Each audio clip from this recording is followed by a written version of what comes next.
भाग्याचा उदय ते जोडी संतपाय येथून अनुठव माथा मरणा वाचोनी सर्वथा होई बळकट माझ्या मनात तुरे धीट येथून अनुठव माथा मरणा वाचोनी सर्वथा तुका आला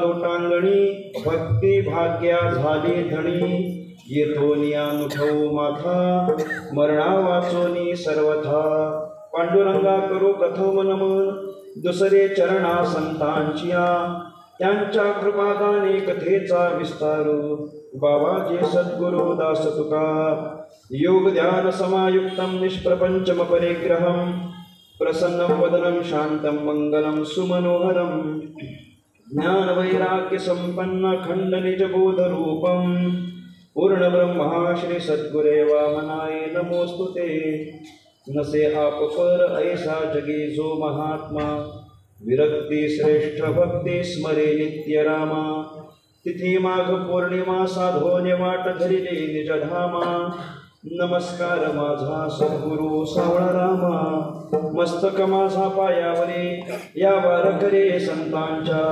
भाग्याचा उदय तेहे जोडी संत पाय येथून अनुठव माथा मरणा वाचोनी सर्वथा विठ्ठला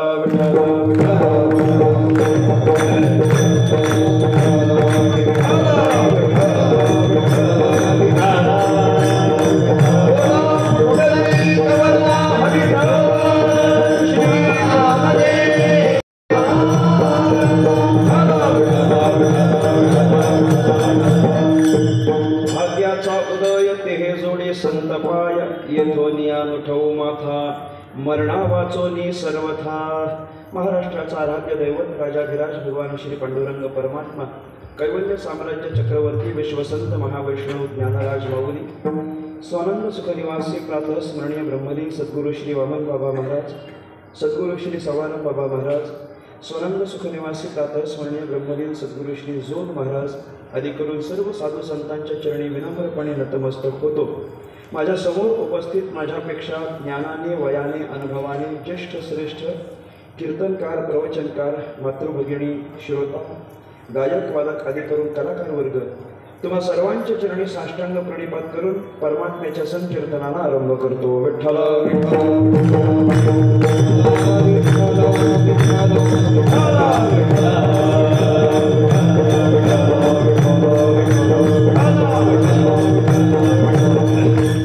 सेवेकरता निवडलेला अभंग जगद्गुरु संत श्रेष्ठ तुकाराम महाराज यांचा आहे।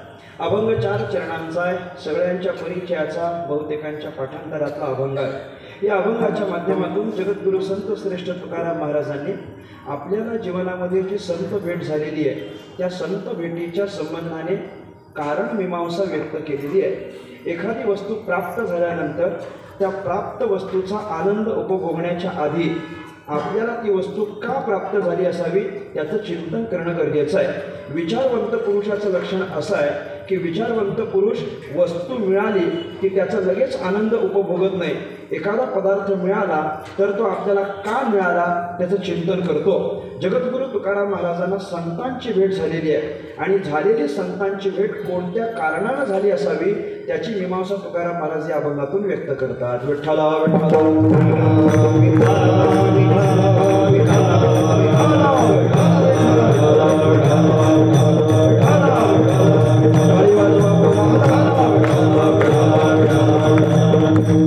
तुकाराम महाराजांनी या अभंगातून संत भेटीच्या संबंधानं स्वतःच्या जीवनातली कारण मीमांसा सांगितलेली आहे। तुकाराम महाराजांना माहिती आहे साधू संतांची भेट अशी सहजासहजी होत नसते। संत भेट किती दुर्लभ आहे हे आपल्याला निरनिराळ्या प्रमाणानिशी पाठ आहे। जवळजवळ त्या संबंधाने सगळी चरण सगळी प्रमाणं आपली सगळ्यांच्या पाठांतरातली आहे। नेहमी आपण कीर्तनामध्ये ऐकत असतो बहु अवघड आहे संत भेटी परी जग जेठी करुणा केली हे आम्ही नेहमी ऐकतो। या अनुषंगानं संतांची भेट अत्यंत दुर्लभ आहे हे निश्चित आहे। निरनिराळ्या प्रकारानं जरी पाहायचं ठरलं तरी प्रत्येक महात्म्यांनी हेच आपल्याला उदाहरण दिलं आहे की संतांची भेट दुर्लभ आहे। जगद्गुरू शंकराचार्यांना विचाराल तर विवेक चूडामणीमध्ये जगद्गुरू शंकराचार्य म्हणतात, सगळ्यांच्या परिचयाचा श्लोक आहे, दुर्लभम त्रयमेवैतत् देवानुग्रह हेतुकम मनुष्यत्वम मुमुक्षुत्वम महापुरुष संश्रयः। तीन गोष्टी जगद्गुरू आचार्यांनी अत्यंत दुर्लभाच्या यादीत घातलेल्या आहेत। तीन गोष्टी सहजासहजी माणसाला भेटत नाहीत, अशा त्या तीन गोष्टींची यादी जगद्गुरू शंकराचार्य सांगतात। कोणत्या कोणत्या तीन गोष्टी आहेत? एक मनुष्यत्व आहे, दुसरं मुमुक्षुत्व आहे आणि तिसरं महापुरुषांचा संग आहे। या तीन गोष्टी सहजासहजी भेटत नाहीत। मनुष्यत्व माणसाला सहजासहजी भेटत नाही, जीवाला सहजासहजी भेटत नाही। माणसाचा जन्म प्राप्त होण्याकरिता किती सायास असतात, किती प्रयत्न असतात, किती पराकाष्ठा असते, कोणत्या पद्धतीने माणसाचा जन्म आपल्याला प्राप्त होतो, कसा काकताली न्याय आहे वगैरे वगैरे सगळं आपल्याला माहिती आहे। माणसाचा जन्म प्राप्त व्हायचं म्हटल्यानंतर सहजासहजी मिळत नाही। जे काही जीव कर्म करत असतो, जीवानं जी काही कर्म केलेली आहेत त्या कर्माचं त्याला काहीतरी फळ प्राप्त होत असतं। ऐका, जीव जे काही कर्म करतो त्या कर्माचं त्याला काहीतरी फळ प्राप्त होतं। चांगलं कर्म जर त्यानं केलं असेल तर त्याला पुण्याची प्राप्ती होते आणि वाईट कर्म जर त्यानं केलं असेल तर त्याला पापाची प्राप्ती होते। बरोबर, एकानं पाप आहे, एकानं पुण्य आहे। भरपूर चांगला वागला, भरपूर सत्कर्म केलं, जीवनामध्ये एकही दुराचरण केलं नाही, नेहमी सदाचरणानं वागला, भरपूर भक्ती केली, भरपूर पुण्य गोळा झालं, तर या जास्त झालेल्या पुण्याने चांगल्या लोकांची प्राप्ती होते, उत्तम लोकांची प्राप्ती होते, देव लोकांची प्राप्ती होते, गंधर्व लोकांची प्राप्ती होते। म्हणजे भरपूर पुण्य झालं तर त्याला देव होता येतं, गंधर्व होता येतं, हे नक्की आहे। पण एखादा मनुष्य असा असतो की जीवनात कोणतंच सत्कर्म केलं नाही आणि कोणतंच वाईट कर्म सोडलं नाही, कोणतंच वाईट कर्म सोडलं नाही, सगळी वाईट कर्म त्यानं केले, नको नको ते सगळं त्यानं केलं, वारीला आला तरी तंबाखू खायची सोडली नाही, अशी बरीच मला आत्ता पाहायला मिळाली। वारीला आला तरी सिगारेट प्यायची सोडत नाही, वारकऱ्यांच्या मध्ये जाऊन सुद्धा आयटीत सिगारेट त्याच्या तोंडात असते। असा जो दुष्कर्म करणारा एखादा पापिष्ट जीव आहे की नाही, त्यानं अशा पद्धतीचं दुराचरण केलं असेल तर त्याचं भरपूर पाप त्याला लागतं आणि त्या पापाचा परिणाम काय आहे? नीच योनी त्याला प्राप्त होते। म्हणजे भरपूर पुण्य झालं तर त्याला उत्तम लोकांची प्राप्ती आहे आणि भरपूर पाप झालं तर त्याला नीच लोकांची प्राप्ती आहे। आणि या पाप पुण्याची समानता झाली की त्याला माणसाचा जन्म प्राप्त होतो, हे आपण नेहमी ऐकतो। पाप पुण्याची समानता व्हावी लागते, म्हणजे पाप आणि पुण्य समसमान व्हावं लागतं। मला याच्यामध्ये फार मोठी शंका आहे, पाप आणि पुण्य समसमान व्हावं लागतं, याच्याकरिता आपल्याला काय करायचं आहे? आपल्याला फक्त पुण्यच करायचं आहे, पाप ऑलरेडी झालेलं आहे, त्याच्याकरता आपल्याला प्रयत्न करायचे नसतात। फक्त एवढंच करायचं असतं, जेवढं पाप झालेलं आहे ना, पुण्याची लेवल मॅच करायची असते, तेवढंच आपल्याला करावं लागतं।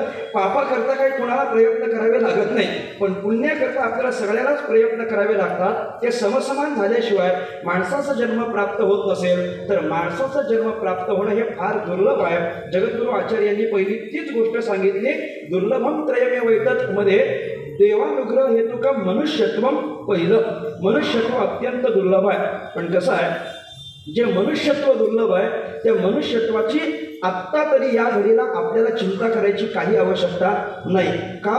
दुर्लभाच्या कोटीतलं असलेलं पहिलं मनुष्यत्व ते आपल्याला प्राप्त झालं आहे, त्याच्यामुळे मनुष्यत्वाची चिंता आता नको, काही आवश्यकता नाही। आपण ऑलरेडी माणूस झालेलो आहोत, आपल्या पाप पुण्याची समानता झालेली आहे, त्याचंच फळ म्हणून आपल्याला माणसाचा जन्म प्राप्त झालेला आहे, मनुष्यत्वाची चिंता नको।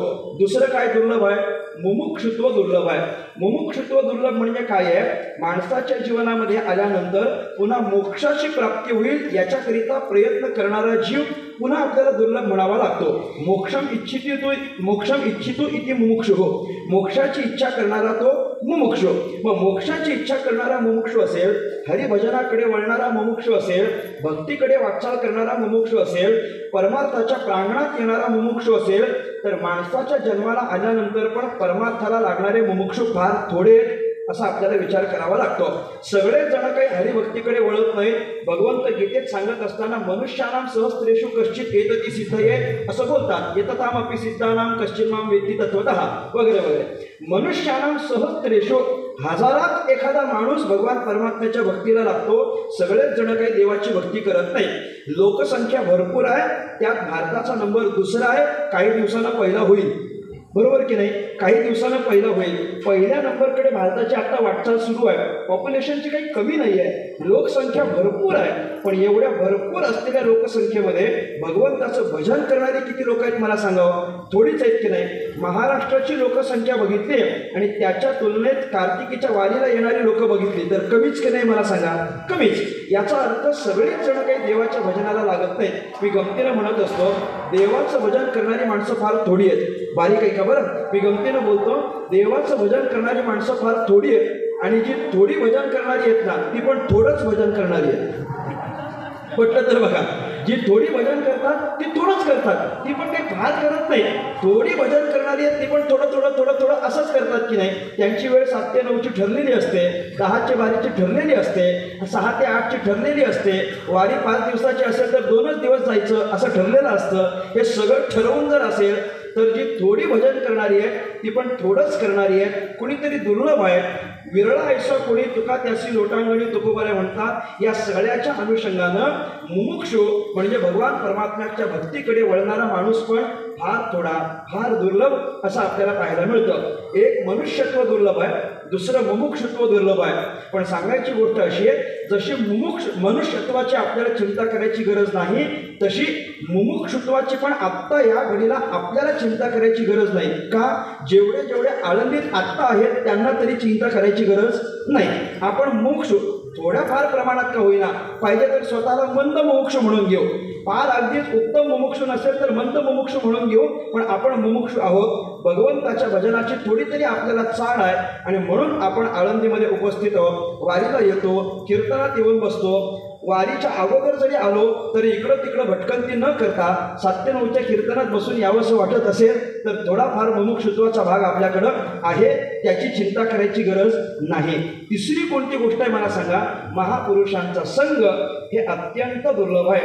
मनुष्यत्व दुर्लभ आहे, चिंता करायची गरज नाही, ते मिळालेलं आहे. मुमुक्षुत्व दुर्लभ आहे, चिंता करायची गरज नाही, तेही मिळालेलं आहे. पण महापुरुषांचा संघ जो दुर्लभ आहे त्या संबंधाने चिंता करावी लागेल, कारण ते अजून तरी आपल्याला सापडलेलं नाही. कशावरून सापडलं नाही? ज्या अर्थी आपल्या वाऱ्या अजून चालूच आहेत त्या अर्थी अजून तरी संतांची भेट झाली नाही. कारण साधूची भेट झाल्यानंतर त्याच्या मुखाद्वारे तत्वमसीचा उपदेश श्रवण केल्यानंतर पुन्हा आपण काहीतरी केलं पाहिजे अशी वृत्तीच आपली शिल्लक राहत नाही. साधू बोध झाला तो नरोन या ठेला, ठाईच मुराला अनुभव. ह्या ठाईच मुराला अनुभव इथपर्यंत जो गेला तो पुन्हा या सगळ्या प्रपंचात येत नसतो. आणि आपण परत परत जर इथं येत असू तर आपल्याला अजून तरी संतांची भेट झालेली नाही. म्हणजे मनुष्यत्वाची जरी चिंता नसते, मुमुक्षुत्वाची जरी चिंता नसते, तरी आपल्याला महापुरुषांचा संग म्हणजे संतांची संगत अजून घडली नाही त्याची चिंता करावी लागेल. विठ्ठला विठ्ठला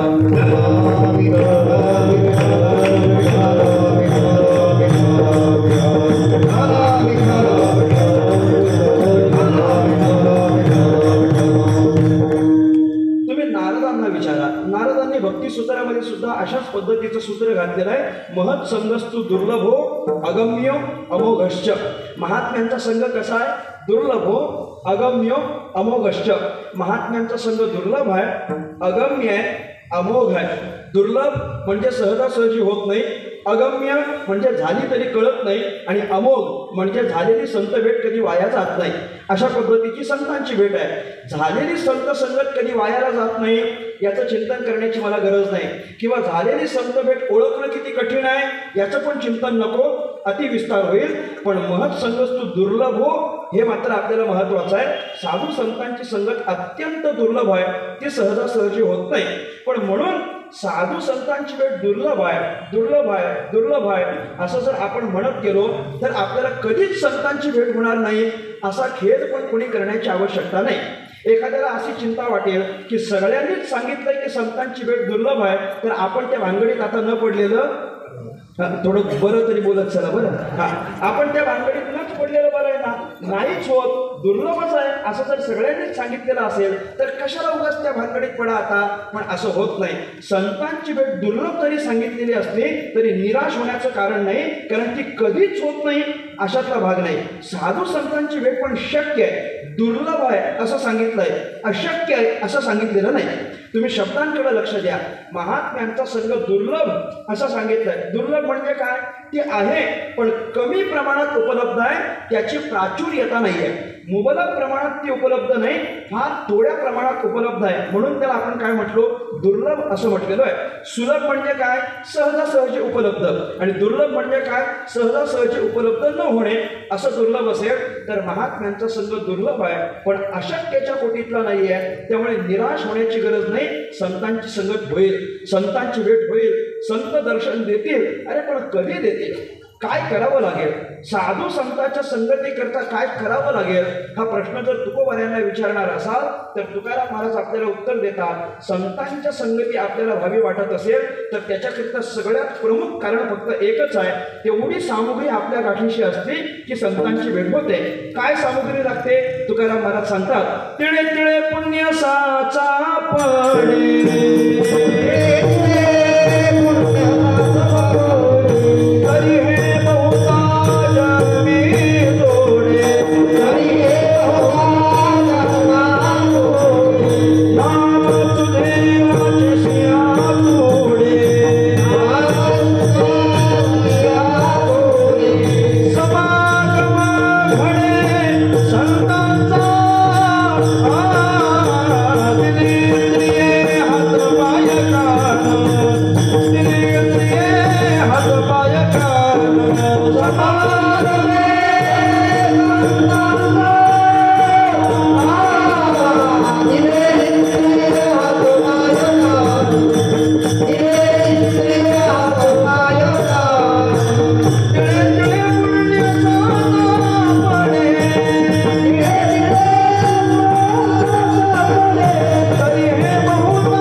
जन्मी जोडे, नाम तुझे वाचेसी आतोडे, समागम घडे संतांचा. या गोष्टी व्हाव्या लागतील. ही पुण्य सामग्री गोळा करावी लागेल. ती गोळा झाल्यानंतरच या दोनही गोष्टी शक्य होतील. पुण्याच्या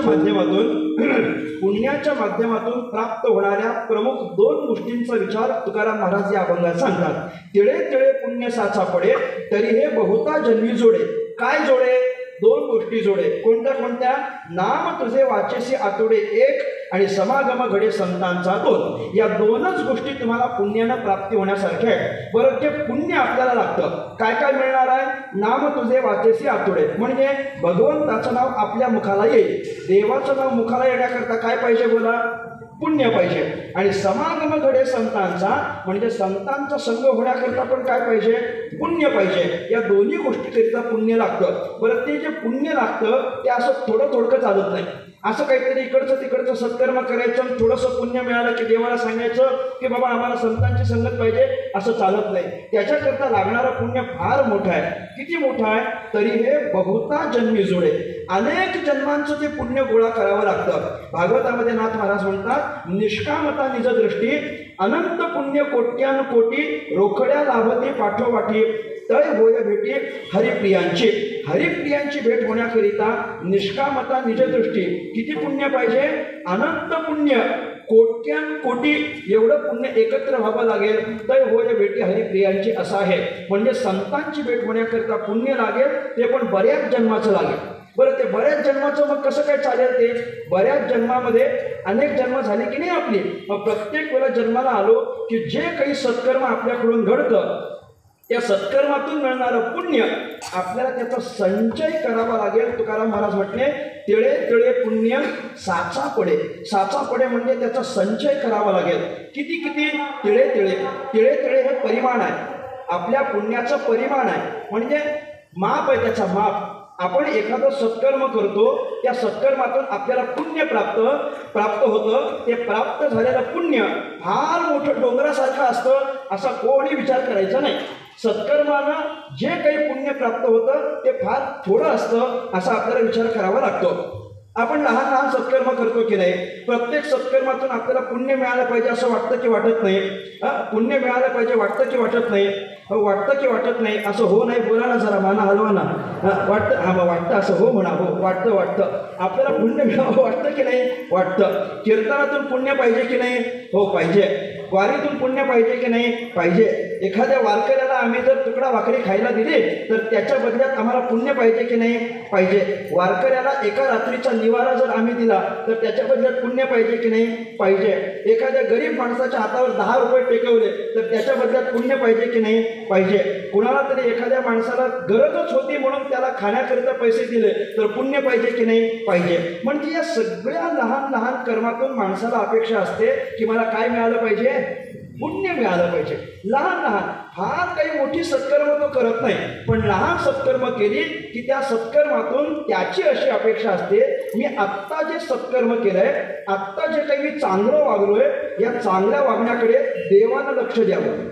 माझ्या या चांगल्या वागण्याकडे देवानं लक्ष द्यावं आणि माझ्या या चांगल्या वागण्याच्या बदल्यात देवानं माझ्या पदरात काय टाकावं? पुण्य टाकावं, अशी त्याची स्वाभाविक अपेक्षा असते. त्याला असं वाटत असतं. काय आहे माणसाची गंमत अशी आहे की तो जेव्हा जेव्हा चांगलं वागतो ना, जेव्हा चांगलं वागतो, जेव्हा तो पुण्य करतो ना, तेव्हा त्याला असं वाटत असतं की देवाचं लक्ष फक्त माझ्याकडे आहे, फक्त माझ्याकडे असं त्याला वाटत असतं. आणि जेव्हा तो पाप करतो ना, तेव्हा त्याला असं वाटतं देव आपल्याला बघतच नाही. खरं आहे की नाही मला सांगा? हो म्हणायला काहीच हरकत नाही, सगळ्याचं असंच आहे की नाही? म्हणजे पुण्य आपलं देवानं बघावं, सत्कर्म बघावं आणि त्या सत्कर्माच्या बदलात आपल्या पदरात पुण्य घालावं, अशी प्रत्येक माणसाची अपेक्षा असेल तर ते पुण्य मिळालं पाहिजे ही आमची अपेक्षा असते. मी जीवनातला एक अनुभव सांगत असतो कीर्तनकारांच्या. आम्ही सगळेच कीर्तनकार कीर्तनाला जातो. रामरामपर्यंत जायचं, कितीतरी किलोमीटरचं अंतर पार करून त्या गावाला पोहोचायचं. तिकडची व्यवस्थापक मंडळी आमची वाट पाहत उभी असतात. कधी महाराज येतात. प्रत्येक अर्धा तासाला त्यांचा फोन सुरू असतो. कुठपर्यंत आलात, वेळेत पोचताय का, जेवायला येताय का? झाल्यानंतर एकही फोन नसतो, तो भाग वेगळा. नंतर महाराज आहेत बाबा, पुढच्या वर्षीला येण्याच्या तरी पात्रतेत आहेत की नाही, काही कुणाला घेणं देणं नसतं. परंतु येणीपर्यंत त्यांचे फोन असतात. आले का, इथपर्यंत आले का, जेवायला काय बनवायचं, अमुक भाजी चालेल का, अमुक सगळं. मग ते करता आम्ही एकदा का पोहोचलो ना, तिथं पोहोचलो की ती मंडळी वाटच पाहत असतात. गाडी पोचल्या लगेच गाडीच्या पुढ्यात धावत येतील. दरवाजा उघडून आम्ही उतरलो की आमच्या हातातल्या बॅगेकडे त्यांचं लक्ष जातं आणि ते म्हणतात महाराज द्या तुमची बॅग. आम्ही घेतो. मी म्हटलं नाही राहू द्या, आपलं वजन आपणच उचललं पाहिजे, कशाला दुसऱ्याला द्या? ते म्हटलं नाही महाराज द्या ना बॅग तुमची. मी म्हटलं राहू द्या ना, कशाला बॅग द्यायची? ते म्हटलं नाही द्या तरी. मी म्हटलं बॅग घेऊन तुम्ही करणार काय? मी आत्ताशी आलोय. नाही कळलं? जाऊ द्या. बॅगेत काहीच नाही म्हटलं, आत्ताशी आलोय, पाहिजे तर जाताना घ्या, म्हणजे काहीतरी लाभ तरी होईल म्हटलं. आता काहीच नाही म्हटलं त्याच्यामध्ये, कशाला? फक्त माझा फेटा, फक्त माझा उपर आहे, दुसरं काहीच नाही त्याच्यामध्ये. ते म्हटलं नाही तुमची बॅग द्या. अनेक वेळा आपण म्हणायचं नको. मग शेवटी ते म्हणतात मला द्या हो तुमची बॅग, तेवढंच आम्हाला असं पुण्य तेवढंच आम्हाला पुण्य. कशातून? नुसती बॅग धरण्यातून. त्याची तशी सद्भावना असते की मी महाराजांची बॅग जरी 5 मिनिटं धरली तरी त्यातून मला काय मिळणार आहे? पुण्य मिळणार आहे. असा माणूस पुण्यग्राही आहे. याचा अर्थ या लहान सत्कर्मातून त्याला पुण्य पाहिजे असतं. माझं मत असं आहे की या सगळ्या सत्कर्मातून जे पुण्य मिळतं ना, ते पुण्य किती असतं ते तुकोबाने म्हटले तिळा एवढं असतं. तिळे असं लहान सत्कर्मातून मिळणारं पुण्य ते साठवावं लागतं. एका जन्माचं नाही तरी हे बहुता जन्मी जोडे. बहुता जन्मी तुकोबरा बोलतात, अनंत जन्म हे नाथ महाराज बोलतात.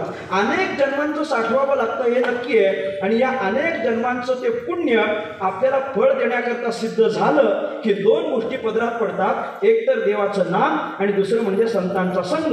याचा अर्थ आहे संतांची संगत होणारच नाही अशा निराशेत कोणी राहू नये. संतांचा संग होईल, पण त्याच्याकरता काय पाहिजे बोला? पुण्य पाहिजे. विठ्ठला विठ्ठला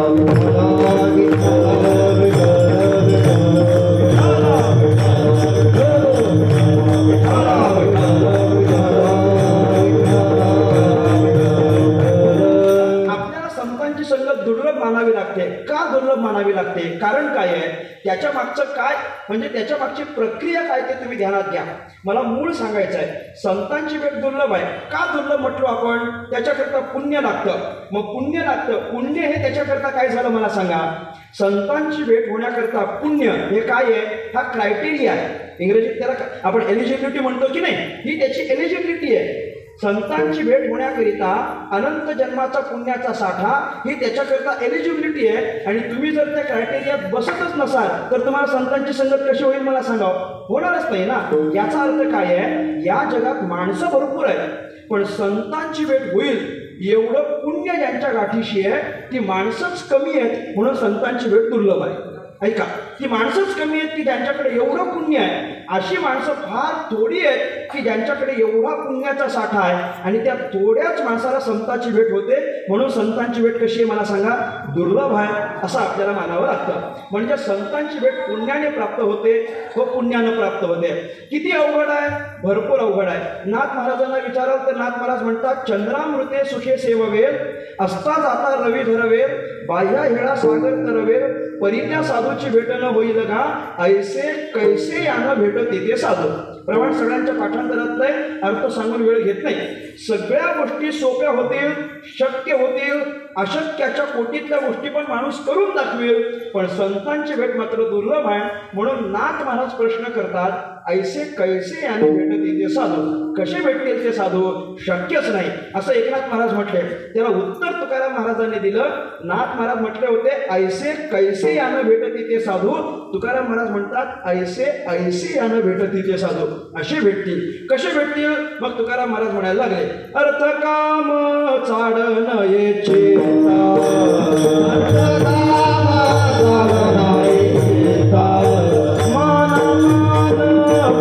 माया विद्या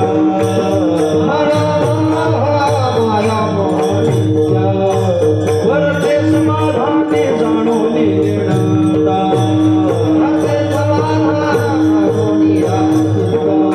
दया साधू भेट देते अवचिता का,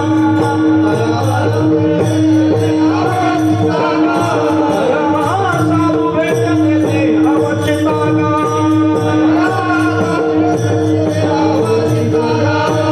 ऐसे ऐसे आगे भेट देते साधू, ऐसे ऐसे आगे भेट देते साधू, ऐसे ऐसे आगे भेटा दिला साधू, ऐसे ऐसे आगे भेटा दिला साधू. तुकाराम महाराज पुन्हा आता एक वेगळी गोष्ट सांगतात. संतांची भेट होईल. कशी होईल? त्याच्याकरिता काय करावं काय करावं लागेल? तुकाराम महाराज म्हणतात, तया साधू भेट देती अवचिता का. म्हणजे देती हे नक्की आहे, अवचिता कधीच तरी. हे जरी खरं असतं तरी देती हे तर नक्की झालं की नाही. त्यांना साधू भेट देतील. कधी देतील? मग त्याच्याकरता तुकाराम महाराजांनी काही प्रक्रिया सांगितली. काय व्हावं लागेल? अर्थ काम चाड नये चित्ता. एक, माना मान मोह माया मिथ्या. दोन, वर्ते समाधानी. तीन, जाणूनी नेणता. चार, या चार गोष्टी घडल्या की तया साधू भेट देते अवचिता का. त्याला साधू भेट देतील. काय व्हावं लागेल? अर्थ काम चाड नये चित्ता. या दोन गोष्टी अंतःकरणाला लागता कामा नये. काय काय? पहिलं म्हणजे अर्थ आणि दुसरं म्हणजे काम. या दोन गोष्टी अंतःकरणाला नाही लागल्या पाहिजेत. अर्थ म्हणजे काय हो? अर्थ म्हणजे पैसा. पैसा बोलायला काय घाबरायचं? बोला तरी जरा. अर्थ म्हणजे पैसा, बरोबर. म्हणजे या संपत्तीच्या संबंधाने अंतःकरणामध्ये कोणतंही प्रलोभन जाग होता कामा नये. एक. आणि दुसरं म्हणजे काम. काम शब्दाचा अर्थ काय आहे? इच्छा. इदम्य असल्यात इदम्य असल्यात इति इच्छा काम शब्दित हा पंचदशी बोलते. म्हणजे मला अमुक पाहिजे तमुक पाहिजे पाहिजे पाहिजे पाहिजे असं वाटणं असतं की नाही, यालाच काय म्हटलं जातं?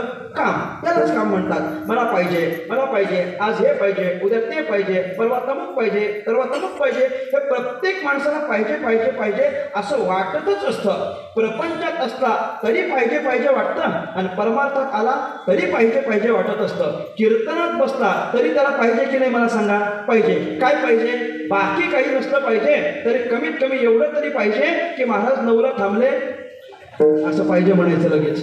पाहिजे की नाही? काहीतरी पाहिजे. म्हणजे प्रत्येक वेळेला आपल्याला वाटतं ना पाहिजे पाहिजे पाहिजे पाहिजे. या सगळ्याच्या एकत्रित समुदायाला काय म्हटलं जातं?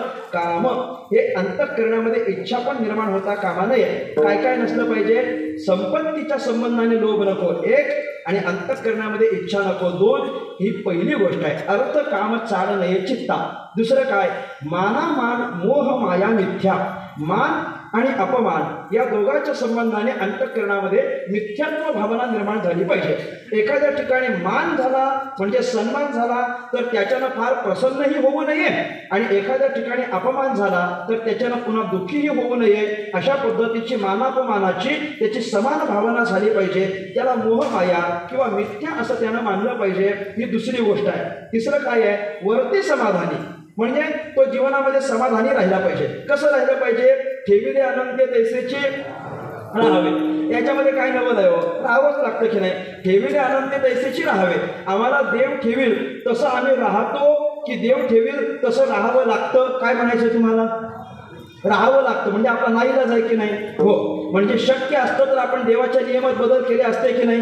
नक्की नक्की केले असते. आम्हाला जर शक्य असतं तर आम्ही देवाचे नियम पण बदलवले असते, पण तेवढं आमच्या हातात देवानं दिलं नाही. म्हणून आम्हाला म्हणावं लागतं ठेविले अनंत तैसेची राहावे. राहावंच लागतं. याच्यात नवल काय आहे? नवल पुढं आहे. चित्ती असू द्यावे समाधान. समाधान समाधानानं राहिलं पाहिजे. भगवंत ज्या स्थितीत ठेवील त्या स्थितीमध्ये माणसानं समाधानी राहावं ही तुकाराम महाराजांची अपेक्षा आहे. वर्ते समाधानी. 3. आणि चौथं काय आहे? जाणोनी निर्णता. सगळं ज्ञान जरी त्याला प्राप्त असलं तरी आपल्याला काहीच कळत नाही अशा भावनेनं त्यानं वर्तन केलं पाहिजे. मला काही कळत नाही, सगळं कळतं पण मला काहीच कळत नाही या भावनेवर तो राहिला पाहिजे. आणि खरं सांगू काय? खरं सांगू, ज्याला सगळं कळतं ना तो नेहमी असंच म्हणत असतो की मला काहीच कळत नाही. मला काहीच कळत नाही ना असं म्हणणाऱ्याला सगळं कळत असतं. तुम्ही ध्यानात घ्या. कारण ज्ञानी पुरुष कधीच असं म्हणत नाही की मी ज्ञानी आहे म्हणून. मी ज्ञानी आहे असं ज्ञानी पुरुष कधीच बोलत नाही. आणि जो असं म्हणतो की मी ज्ञानी आहे त्याच्यासारखं अज्ञानी दुसरं कोणी नसतो. आपण ज्ञानी आहोत असं बोलून काय दाखवायचं? ज्ञानी आहोत असं नाही. सगळं ज्ञान असून सुद्धा आपल्याला काहीच कळत नाही. जाणोनी निर्णता. जाणणं म्हणजे कळणं आणि निर्णनं म्हणजे न कळणं. सगळं कळत असून सुद्धा मला काहीच कळत नाही अशा पद्धतीची त्याची भावना झाली पाहिजे. मला काही काय कळतं काय कळत नाही एवढं तरी माणसाला कळलं पाहिजे की नाही? मी गमतीनं म्हणत असतो कमीत कमी आपल्याला काहीच कळत नाही एवढं तरी कळलं पाहिजे की नाही?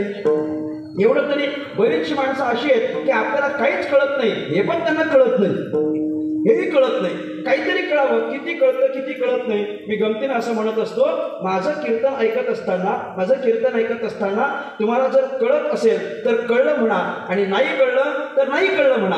पण तुम्हाला जर काहीच कळलं नाही आणि तुम्ही कळलं असं म्हणालात तर मला कसं काही कळेल की तुम्हाला कळलंय की नाही कळलंय?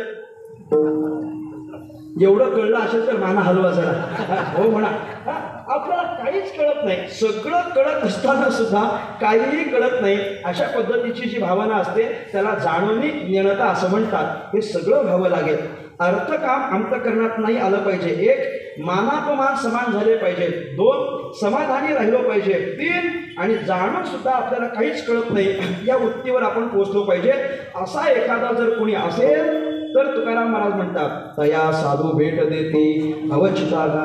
त्याला साधू भेट देतील. या सगळ्या गोष्टी व्हाव्या लागतील तरच साधू भेट देतात. एवढी साधूची भेट अवघड आहे. का अवघड म्हटलं मी? या सगळ्या 4ही गोष्टी ज्याच्याकडे असतील असा माणूस कुठं आहे मला सांगा ना. असा माणूस कुठं आहे? इथं बसलेल्यापैकी कोण असा आहे की ज्याच्या अंतःकरणात अर्थ नाही? कोण असा आहे की ज्याच्या अंतःकरणात काम नाही? प्रत्येकाकडे आहे. असा कोण माणूस आहे की ज्याला सन्मान प्राप्त झाल्यावर तो प्रसन्न होत नाही, आणि असा कोण माणूस आहे की अपमान झाल्यानंतर त्याला राग येत नाही? प्रत्येकाचं ऐक नाही, प्रत्येकाचं. कोण इथं समाधानी आहे मला सांगावं? कोण समाधानी आहे? अगदी कीर्तनकारासहित कोण समाधानी? कोणीच समाधानी नाही. बरं, जाणून देण्यात असं पण कोणी नाही. आपल्याला सगळं येतं असं येत असून सुद्धा मला काहीच येत नाही असं दाखवण्यामध्ये कोण आहे? कोणीच नाही. हो, थोडंसं जरी आलं ना, थोडंसं तरी आम्ही जगाला दाखवत फिरतो की आम्हाला एवढं येतं म्हणून. येतं की नाही? आम्हाला एवढंच येत असतं, पण आम्ही दाखवतो किती? आम्हाला एवढं येतं बाबा, एवढं येतं दाखवतो. म्हणजे या कोटीत बसणारी माणसंच नाही. मला परत तिथंच यायचं आहे. या सगळ्या गोष्टी ज्या माणसाकडे असतील असा माणूसच या जगात नाही, आणि तसा जर माणूसच नसेल तर संत कुणाला भेट देतील मला सांगा ना. अशी माणसं या जगामध्ये फार कमी आहेत, आणि ती माणसं कमी आहेत म्हणून संतांची भेट दुर्लभ आहे. विठ्ठला विठ्ठला विठ्ठला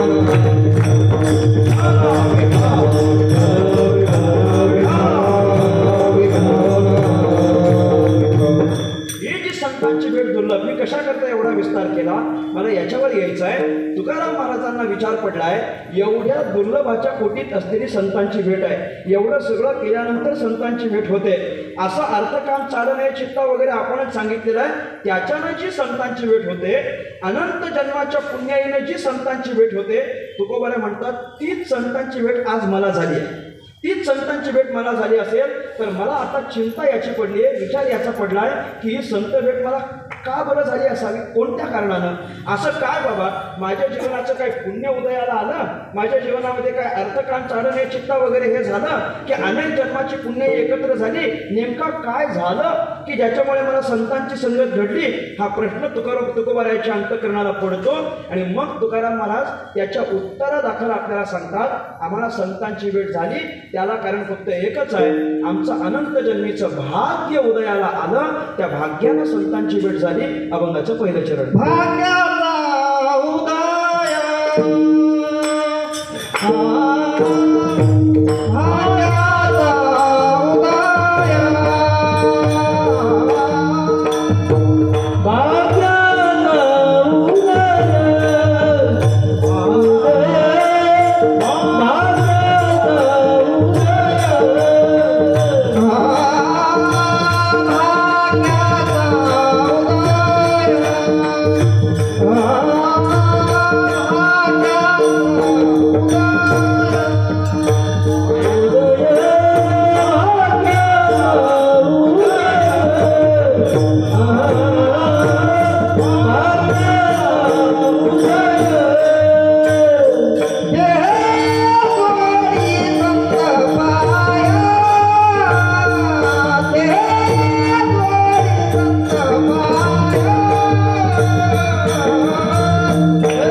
संतांच्या पायाची प्राप्ती झाली, दर्शन झालं, संतांचे पाय आम्हाला समोर दिसले. याचं कारण काय? कारण एकच आहे, भाग्याचा उदय झाला म्हणून आमच्या जीवनातलं भाग्य उदयाला आलं. त्या उदय शब्दाकडे लक्ष द्या. उदयाला आलं म्हणजे आत्ताशी थोडंसं भाग्य सिद्ध झालंय, ते भाग्य पूर्ण प्रकाशित झालेलं नाही. थोडंसं भाग्य आत्ताशी उदयाला आलंय, आणि त्याचा परिणाम म्हणून आम्हाला संतांच्या पायाची प्राप्ती झाली.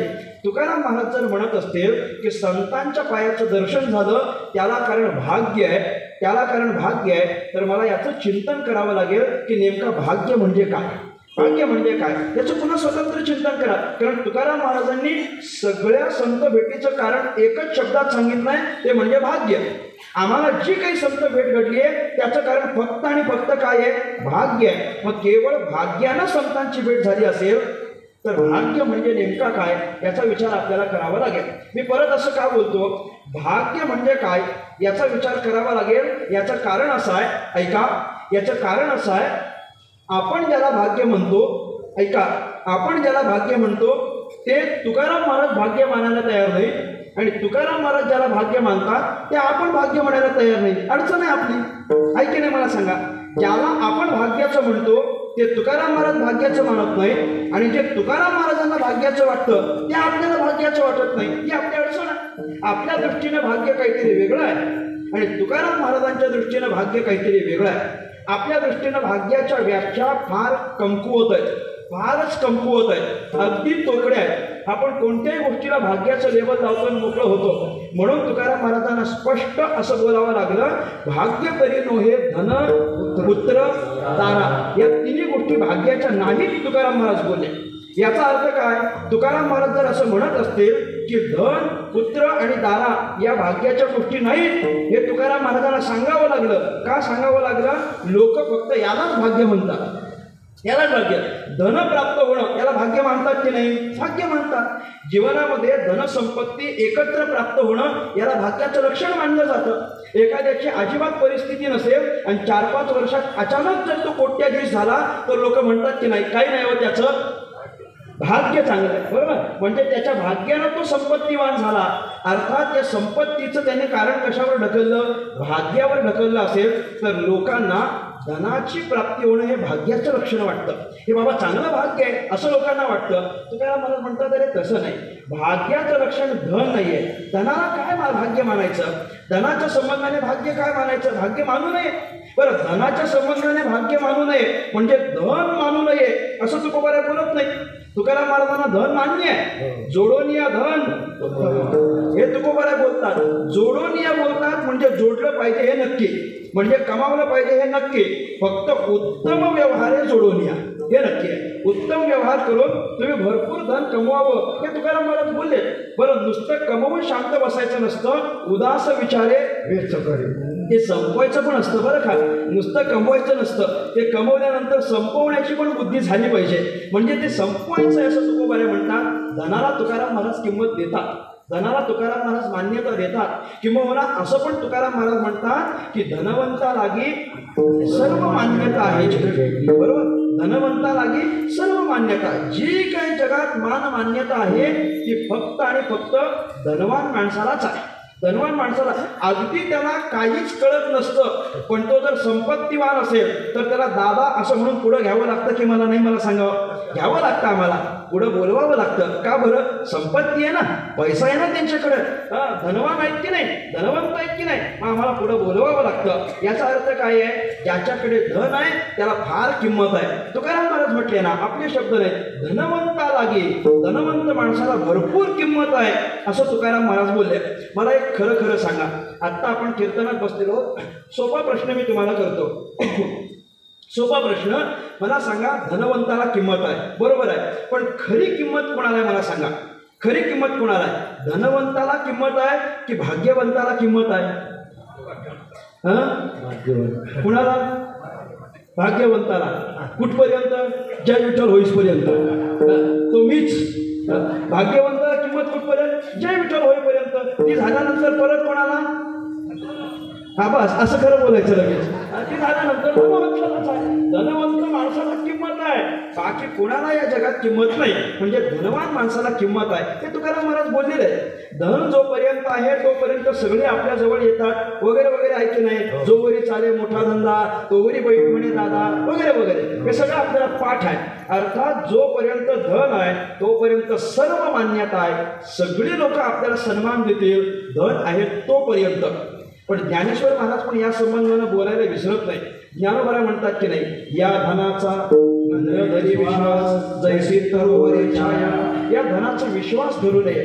विश्वास धरू नये म्हणजे धनावर विश्वंभून राहूच नये. धनाला काय भाग्य मानायचं?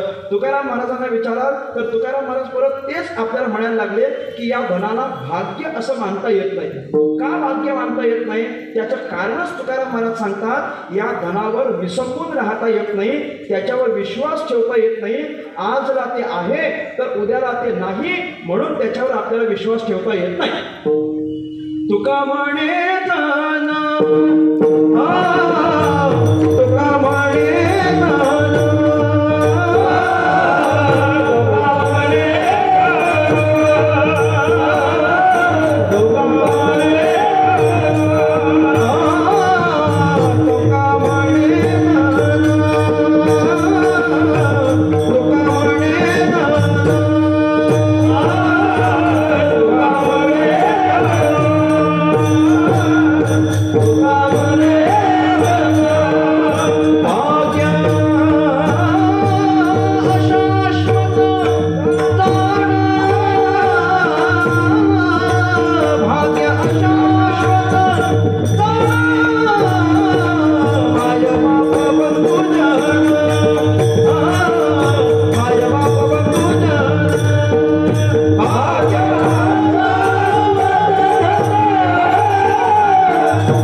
तुका म्हणे धन,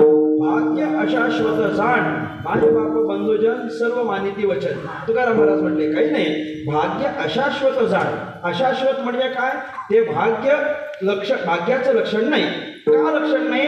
आज ते धन तुमच्याकडे आहे तर उद्या कदाचित नसेल, याचा काही भरोसा देता येत नाही. आज एखादा माणूस जर धनवंत आहे तर कदाचित उद्या तो रंक सुद्धा होऊ शकतो, ही शक्यता नाकारता येत नाही. म्हणजे प्रत्येकाच्या जीवनामध्ये एखाद्या दिवशी धन येतं आणि एखाद्या दिवशी ते निघूनही जातं. कमावलेलं धन कुठपर्यंत टिकतं मला सांगा ना? अजिबात टिकत नाही. 1 तारखेला झालेला पगार पुढं किती महिन्यापर्यंत टिकतो मला सांगावं? पगारवाल्यांनी बोला जरा, किती महिन्यापर्यंत? महिने कशाला, 2 आठवडे गेले तरी पुष्कळ झालं. 2 आठवडे गेले पुष्कळ. त्याच्यानंतर परत ते धन आपल्याकडे टिकत नाही. कोणतंच धन माणसाकडे टिकत नाही. याचा अर्थ धन आज आहे तर उद्या नाही. मी म्हणत असतो, धनावर विश्वास ठेवू नये, धनाला भाग्य म्हणू नये. का म्हणू नये? ज्याला असं वाटतं, ऐका, ज्याला असं वाटतं आपल्याकडे धन आलं पाहिजे त्याच्याकडे ते येत नाही, आणि ज्याला असं वाटतं आपलं संपलं पाहिजे त्याचं ते संपत नाही, ही अडचण आहे. दुसऱ्या प्रकारातला कोणी लवकर भेटत नाही, तो भाग वेगळा. आपलं संपलं पाहिजे असं लवकर कोणाला वाटत नाही, पण संपवण्याचा किती पण प्रयत्न केला तरी संपत नाही ना, संपत नाही. 3-4 दिवसापूर्वी कमी प्रयत्न केले का आपल्याकडचे संपवण्याचे? उठा जागे भारे, कमी प्रयत्न केले पण संपतच नाही, संपतच नाही. अहो एवढा मोठा साठा असतो की संपत नाही. ज्याला असं वाटतं संपलं पाहिजे त्याचं संपत नाही. काल्पनिक दृष्टांत कीर्तनकार देतात. एक अत्यंत धनाढ्य मनुष्य, श्रीमंत मनुष्य, एकुलता एक त्याचा मुलगा, एकुलता एक मुलगा वयात आला, लग्नाचा झाला, लग्न करायचं ठरलं, भरपूर गडगंज श्रीमंती होती, अनेक पिढ्यांना संपणार नाही एवढी श्रीमंती त्याच्याकडे होती. त्याचं लग्नाचं वय झाल्यानंतर घरातल्यांनी आग्रह केला, लग्न कर, लग्न कर, लग्न कर. नाही नाही म्हणायचा. शेवटी कसा तरी तयार झाला. तो म्हटला लग्नाला तयार आहे, पण एक अट आहे. काय अट आहे? फक्त गरीबा घरची मुलगी करीन, गरीबा घरची मुलगी करीन, श्रीमंताच्या घरची मुलगी अजिबात करणार नाही. घरातल्यांनी विचारलं कारण काय? अरे आपण श्रीमंत आहोत, आणखी एखाद्या श्रीमंताच्या घरची मुलगी करू ना. तो म्हटला नाही नाही, आपल्याला गरीबच घरची मुलगी पाहिजे. अरे कारण नाही सांग. तो म्हटला कारण काही नाही, कारण एवढंच आहे, श्रीमंताच्या घरची पोरगी केली आणि परत तिकडच्या लोकांनी संपत्ती दिली तर ठेवायची कुठं? आपल्याकडं आधीच एवढं आहे म्हटले, ठेवायला जागा नाही आपल्याकडं, कशाला? त्याच्यापेक्षा एखादी सुसंस्कारित, सुंदर पण गरीब घराण्यातली मुलगी असेल, आपण तिच्याशी लग्न करायला तयार आहे. शोधले, लग्न करायचं ठरलं, लग्न झालं. एक 2-4 महिन्यापर्यंत ती गरीब घराण्यातून आलेली मुलगी त्या घरात रमली. रमल्यानंतर आत्तापर्यंत तिनं एवढी संपत्ती कधी बघितली नव्हती. अगदी थोडेसे पैसे त्यांना कधीतरी मिळायचे, त्याच्यावर उदरनिर्वाह चालायचा. आता असं झालं, अचानक एवढी संपत्ती बघायला मिळाली. अचानक संपत्ती आली. तिला फार आश्चर्य वाटायचं, अरे किती संपत्ती, किती संपत्ती. 5-6 महिने झाले ती रुळली, व्यवस्थित सगळ्यांशी बोलणं चालणं वगैरे सुरू झालं. आणि सुरू झाल्यानंतर मग तिनं एका दिवशी तिच्या नवऱ्याला विचारलं, का नेमकं संपत्ती तरी किती आहे म्हटले, नेमकं किती संपत्ती, किती पैसे आहेत आपल्याकडे, किती धन आहे, अहो किती किती तुम्ही लोकांना देता, किती लोक तुमच्याकडे मागायला येतात, कितीतरी ठिकाणी तुम्ही दान करता, असेच कोणाला तरी देऊन टाकता, परत कधी मागतही नाही, आपल्याकडे आहे तरी किती. म्हटलं तुला बघायचं आहे, हो बघायचं आहे. मुनीमजीला हाक मारली, मुनीमजी इकडे या, हे वहिनी साहेबांना घेऊन जा आणि आपली संपत्ती किती तेवढी दाखवून आणा बरं. घेऊन गेले. त्यांचा जो बंगला होता, काय त्याला हवेली म्हणा, असा मोठा बंगला त्यांचा होता. आणि त्याच्या मागच्या बाजूला त्यांनी आणखी एक मोठं घर बांधलेलं होतं, मोठं घर. त्या घरात नुसत्या खोल्या खोल्या खोल्या खोल्या नुसत्या खोल्याच होत्या. त्या खोल्या कसल्या होत्या माहिती आहे का, धन साठवून ठेवण्याच्या खोल्या होत्या. तुम्ही फक्त कल्पना करा, मी सांगत जातो, कल्पना करत राहा. धन साठवून ठेवण्याचं असं मोठं घर त्यांनी बांधलेलं होतं. ते मुनीमजी तिला घेऊन गेले. पहिली खोली त्यानं उघडली आणि त्यांनी सांगितली, वहिनी साहेब, ही जी खोली आहे की नाही, ही फक्त 500च्या नोटांनी भरलेली आहे. म्हणून मी म्हटलं तुम्ही कल्पना करा, 500च्या, फक्त 500च्या नोटांनी भरलेली आहे. या रूममध्ये फक्त आणि फक्त 500च्याच नोटांचे बंडल तुम्हाला बघायला मिळतील. असं दाखवा बरं. त्याने लगेच दरवाजा उघडला. तिनं ते सगळ्या 500च्या नोटा एकत्र बघितल्या. ती म्हटली, आम्हाला दिवसाला एक नोट कधी बघायला मिळत नव्हती म्हणे. एवढ्या नोटा तिला एकत्र बघायला मिळाल्या. एवढं आश्चर्य वाटलं तिला. वा वा, किती संपत्ती म्हणे. नाही नाही, ही पहिलीच खोली आहे म्हटली, आत्ताशी पहिलीच खोली आहे. अशा 5-10 खोल्या त्यांना दाखवल्या. या सगळ्या 500च्या नोटांनी भरलेल्या आहेत. नंतर तो खालच्या मजल्यावर आला. त्यानं सांगितलं, या मजल्यावरच्या जेवढ्या खोल्या आहेत की नाही, तेवढ्या सगळ्या खोल्या फक्त 200च्या नोटांनी भरलेल्या आहेत. फक्त 200च्या नोटांनी. काही खोल्या 100च्या नोटांनी भरलेल्या. असं करत करत करत त्यानं अख्खं ते घर सगळे 4-5 मजले फिरवले. शेवटच्या खोलीवर आला. ही जी खोली आहे ना, हे आपले 5 रुपये 10 रुपयाचे जे नाणे असतात ना, ठोकळे, त्याच्यानं भरलेल्या गोणी या सगळ्या खोलीत ठेवलेल्या. म्हटले, हो काय आश्चर्य, म्हटले एवढी संपत्ती कधी संपवायची म्हणे आपल्याला, ते एवढी संपत्ती. तो दरवाजा शेवटचा उघडला. सगळ्या गोणी गोणी गोणी गोणी भरलेल्या, नाण्यांच्या गोणी भरलेल्या, सगळे चिल्लरने सगळ्या गोणी भरलेल्या तिनं बघितल्या. बघून ती मुनीमजीला म्हणायला लागली, मुनीमजी एवढ्या सगळ्या आहेत, याच्यापैकी एखाद्या गोणीला मी असं हात लावला तर चालेल का म्हणे, म्हणजे काही बोलणार नाहीत ना मालक, हात जर लावला तर. मुनीमजी म्हटलं, अरे कशाला बोलतील, अहो तुम्ही मालकीण आहात त्या घरच्या, हे सगळं तुमच्याच मालकीचं आहे. आपल्याला मालकाने पूर्ण परवानगी दिलेली आहे, तुम्हाला काय करायचं ते करा म्हटले. याच खोलीचं नाही, बाकीच्या खोलीचं पण तुम्हाला काय संपवायचं ते बिनधास्त संपवा, काही बोलणार नाही मालक, तुम्हाला पूर्ण परवानगी दिली आहे. कुठल्या एखाद्या संस्थेला दान करायचं असेल तर दान करून टाका, एखाद्या गरीबाला द्यायचं असेल तर गरीबाला द्या, तुम्हाला काही खरेदी करायची असेल तर तुम्ही खरेदी करा. आणि तुम्हाला जर असं वाटत असेल की ही सगळी संपत्ती आजच्या कीर्तनकाराला देऊन टाकू, बिनधास्त द्या म्हटले. बिनधास्त द्या, आपल्याला काय म्हटले, एवढं संपवायचंच आहे ना, पूर्ण परवानगी दिलेली आहे, संपवून टाका. नाही नाही, आपल्याला काही संपवायचे नाही, फक्त हात लावून बघायचं, तेवढ्यात मी समाधानी. बरं, लावून बघा. तिनं हात लावला. त्या वरच्या ठेवलेल्या गोणीवर हात लावला. तिचं दुर्दैव असं, हात लावल्याबरोबर ती गोण तिच्या पायावर पडली. आता त्या ठोकळ्यांनी भरलेली गोण एवढी जड तिच्या पायावर पडली. पाय तिचा काय दुखापत झाली. डॉक्टरकडे गेलं, विचारलं काय, डॉक्टरने एक्सरे काढला, म्हटलं फ्रॅक्चर झालाय. आता 3 महिन्यापर्यंत त्याला प्लास्टर करून ठेवला. अजून 3 महिन्यापर्यंत आराम केला. 5-6 महिन्यानंतर ती बरी झाली आणि नवऱ्याला म्हणायला लागली, जी संपत्ती आपल्या जीवावर बसते ती ठेवून तरी काय करायची म्हटले, संपवा. त्यानं सांगितलं, जे तुला कळतं ते मला कळत नाही म्हटले, मला कळत नाही. अरे मला पण माहिती आहे संपवली पाहिजे, पण संपत नाही, करू काय. अनेक प्रयत्न करून झाले. ती म्हटली, माझं ऐकता का आता. तो म्हटला, आता म्हणजे काय, आता तुझंच ऐकायचं म्हटले. सांग काय करायचंय म्हणे. काही नाही, एक काम करा, आपल्या नगरीचा राजा आहे, रोज सकाळी सभा भरते, सगळं मंत्रिमंडळ बसलेलं असतं, काहीतरी त्यांची गहन विषयावर चर्चा होते, राज्याच्या हिताकरता काहीतरी निर्णय सुरू असतात. तुम्ही त्या सभेत जायचं, राजाचा अपराध करायचा, राजा तुम्हाला दंड देईल. दंड देत असताना पहिली नजर तुमच्या संपत्तीवर जाईल. राजा म्हणेल, दंड म्हणून याची सगळी संपत्ती गोळा करा आणि आपल्या राजाच्या तिजोरीत आणून ठेवा, म्हणजे आपली संपत्ती संपेल. आता तुझं ऐकून बघतो.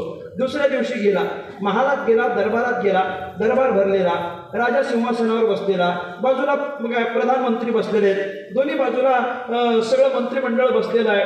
आता सगळे मंत्रिमंडळ बसले आहेत, राजा बसला, प्रधान बसला, महत्त्वाच्या विषयावर गहन चर्चा त्यांची सुरू झाली. अनेक वेळापर्यंत ती चर्चा रंगली. शांततेचं वातावरण हा दारात जाऊन उभा राहिला. विचार करायला लागला, करावं काय? अपराध करायला सांगितले, काय करायचं सांगितलं नाही. काय करायचं? युक्ती सुचली. खाली वाकला, आपल्या पायातली चप्पल काढली, राजाच्या तोंडावर फेकून मारली. फेकून मारल्यावर ती बरोबर राजाच्या मुकुटावर लागली. मुकुट खाली पडलं आणि घरंगळत बाजूला गेलं. घरंगळत बाजूला गेलेला मुकुट पण चप्पल आपल्यावर मारली. राजाला राग आला. ताडकन उठला. राजा म्हणायला लागला, प्रधानमंत्री याला मृत्यूदंड देऊन टाका म्हटले. अरे रे, आता काय करायचं? मृत्यूदंड दिला, जवळ बोलावलं, मृत्यूदंडीची शिक्षा सुनावल्याबरोबर प्रधानमंत्री उठले. त्यांची नजर राजाच्या बाजूला गेलेल्या मुकुटावर गेली आणि त्यातून एक अत्यंत विषारी असं विंचू बाहेर पडलं. आणि ते बाहेर पडलेलं बघितलं प्रधानमंत्रीला अत्यंत आश्चर्य वाटलं. प्रधान म्हणाला, राजेसाहेब थांबा. का बरं? अहो, त्यानं जी चप्पल फेकून मारली तो तुमचा अपमान व्हावा म्हणून नाही, तुमचा जीव वाचावा म्हणून मारली म्हटले. अहो, त्यानं जर चप्पल मारली नसती, तुमचं मुकुट जर खाली पडलं नसतं, त्यातून जर विंचू बाहेर पडला नसता, त्या विंचवानं जर तुम्हाला दंश केला असता तर कुणास ठाऊक या क्षणाला तुम्ही जिवंत असते की नाही म्हटले.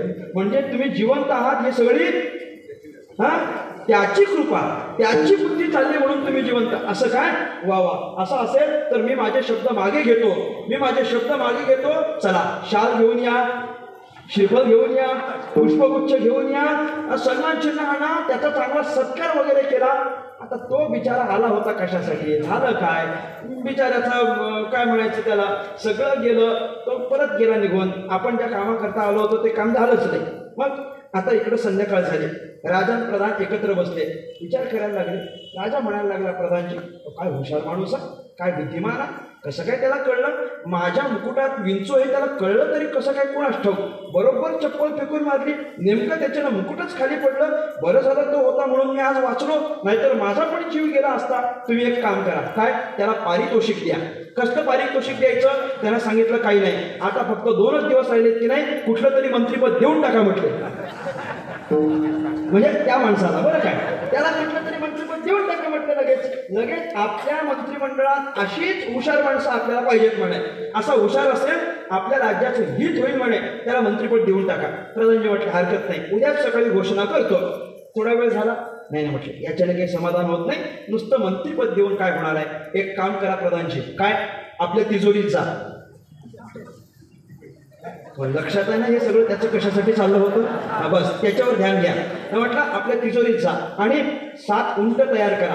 त्या 7 उंटावर जेवढी काही धनसंपत्ती बसेल, सोने, माणिक, हिरे, मोती, पैसे, अमुक तमुक, हे सगळं 7 उंटावर जेवढं बसेल तेवढं सगळं त्याच्या घरी बक्षीस म्हणून पाठवून द्या. दिलं पाठवून. ते सगळे 7 उंट घेऊन राजाचे सेवक आले. ती बिचारी जिचा पाय फ्रॅक्चर झाला होता ना, ती इथं गरीब घराण्यातली मुलगी, ती इथं आपल्या इथं झाडलोट करत होती. तिनं एवढं सगळं बघितलं, ती म्हणायला लागली, कोण आहेत तुम्ही? म्हणे, काही नाही, राजाचे सेवक. कुठं चाललात? तुमच्याच घरी आलो. कशा करता आलात? हे जे सगळं दिसतं ना 7 उंटावर, हे सगळं राजानं तुम्हाला आणि तुमच्या नवऱ्याला बक्षीस म्हणून पाठवलेलं आहे, याचा स्वीकार करा. बक्षीस, एवढी संपत्ती. असं बघितल्याबरोबर तिच्या तळपायाची आग मस्तकाला दिली. तिने जे मंत्रोच्चारण सुरू केलं, पुन्हा मंत्र म्हणायचा नाही, नो रिपिटेशन्स, अजिबात नाही. एकदा म्हटलेला मंत्र एकदाच. असं भरपूर शिव्या दिल्या. ती म्हणायला लागली, अहो नाही गरज आम्हाला तुमच्या संपत्तीची, आम्हीच संपवण्याकरता प्रयत्न करतो, कशाला घेऊन आलात ते वगैरे वगैरे बोलले. ती म्हणायला लागली, नाही पाहिजे, घेऊन जा. बिचारे नाराज झाले. प्रधानजीकडे आले, प्रधानजीला सांगितलं, घेऊन गेलो, पण घेतली नाही. त्यानं निरोप राजाला कळवला. आता राजा विचार करायला लागला, काय झालं असेल? अरे संपत्ती नाही म्हणणारे पहिलं घर बघितलंय, का नाही म्हटले? विचार केला आणि राजा म्हणायला लागला, आपणच मूर्ख होत म्हटले. प्रधानजीला म्हटलं, प्रधानजी इकडे या. अरे तो कसा संपत्ती घेईल? म्हटलं, काय झालं? अहो, त्यानं राजाचा जीव वाचवला की नाही, राजाचा. आणि राजाचा जीव वाचवण्याच्या बदल्यात आपण फक्त 7च उंट पाठवले, म्हणजे अजून 7 उंट तयार करत त्याच्या घरी पाठवून द्या म्हटले. आता दृष्टांत संपला. मला सांगा, त्या माणसाचे प्रयत्न संपत्ती संपावी म्हणून आहे की टिकावी म्हणून आहे? संपावी. पण ज्याला असं वाटतं संपावी, त्याचं संपत नाही, आणि ज्याला असं वाटतं आपल्याकडे यावी, त्याच्याकडे येत नाही. असं हे धन अशाश्वत आहे, म्हणून त्याला भाग्य मानायचं नाही. विठ्ठला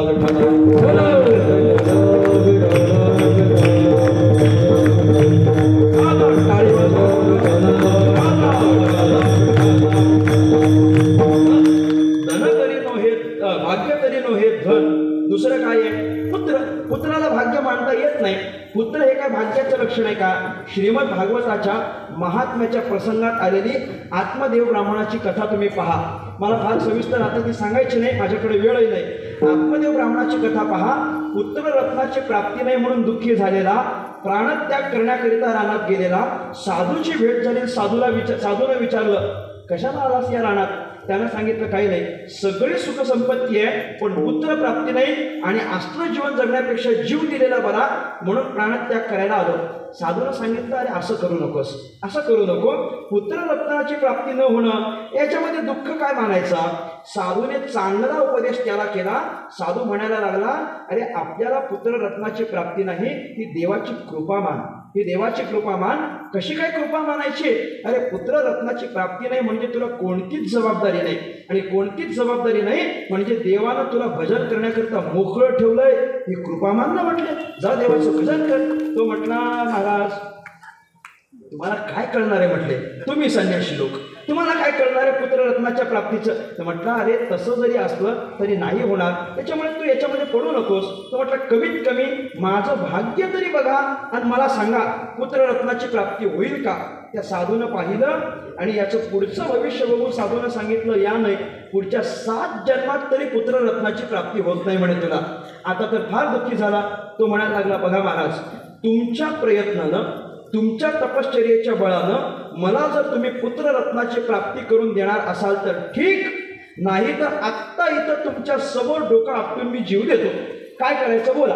आता साधू म्हणायला लागला, बिचारा आता हट्टालाच पेटलेला आहे, फार मोठा प्रसंग आहे. साधूनं सांगितलं, एक फळ देतो. ते फळ दिलं.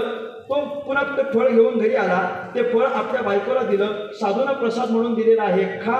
त्याची बायको धुंदुली वगैरे. तिनं ते फळ न स्वतः न खाता बहिणीला दिलं. वा, सगळं माहिती आहे का? जाऊ द्या, आता मी पुढे जातो. बरं, तर शॉर्टकट सांगतो. बहिणीला दिलं. बहिणीनं मग काय केलं, तिचं झालेलं बाळ त्या धुंदुलीला आणून दिलं. त्याचं नाव धुंदुकारी ठेवलं. त्या फळाची परीक्षा बघण्याकरिता त्यांनी ते गाईला खायला दिलं होतं. तिला झालं, त्या गाईला झालेलं मनुष्याकृती बाळ, त्याचं नाव काय ठेवलं? गोकर्ण ठेवलं. बरोबर. हे दोघे पण जेव्हा मोठे झाले तेव्हा धुंदुकारी जो होता तो अत्यंत दुष्कर्म करणारा ठरला, आणि गोकर्ण जो होता की जो साधूच्या प्रसादानं झालेला आहे तो अत्यंत सदाचारी आणि सज्जन निघाला. धुंदुकारीनं एवढा आईबापाला त्रास दिला, एवढा आईबापाला त्रास दिला की तो त्रास पाहिल्यानंतर त्या आत्मदेव ब्राह्मणाला साधूचे शब्द आठवले की पुत्ररत्नाची प्राप्ती होणं हे भाग्याचं लक्षण नसतं. मला इथं सांगायचं आहे, म्हणून मला फार बोलायचं नव्हतं. पुत्ररत्न प्राप्त होणे हे काही भाग्य नसतं, हे आपण त्या कथेतून पहा. बरं, आणि तिसरं काय आहे? भाग्य तरी न हे धन, पुत्र आणि दारा, म्हणजे लग्न होणं, प्रपंचात येणं, बायको मिळणं हे पण काही भाग्याचं लक्षण मानायचं नसतं. या सगळ्याच गोष्टी जर भाग्याच्या नसतील तर आता कमीत कमी भाग्य म्हणजे काय हे तरी सांगा म्हणे. मग हे भाग्य नाही म्हणून सांगितलं ना, मग भाग्य काय? तुम्ही तुकाराम महाराजांना विचारा. तुकाराम महाराज म्हणतात, मी तुम्हाला भाग्य काय असतं ते सांगतो. काय असतं भाग्य? ऐका. तुकाराम महाराज बोलले, पिकलिया असेल कडूपण गेले, तैसे आम्हा केले पांडुरंगे. कैसे केले?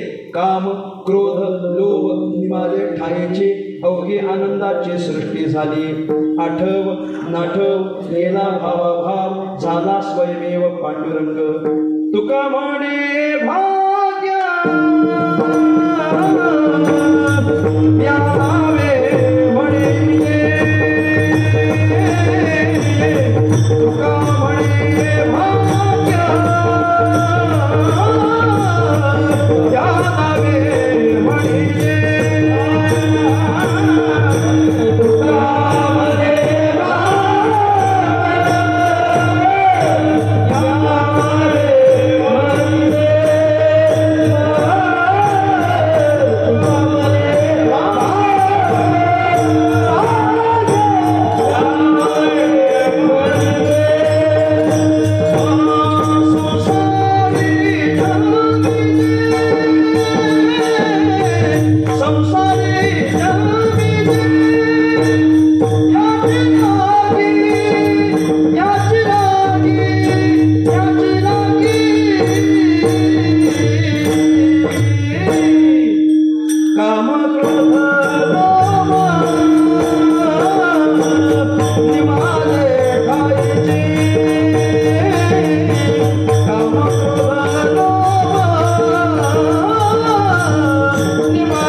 तुकाराम महाराज भाग्याचं लक्षण सांगतात. तुका म्हणे भाग्य या नावे म्हणजे, या नावे म्हणजे कोणत्या नावे म्हणजे, काम क्रोध लोभ निमाले ठाईची या नावे भाग्य म्हणजे.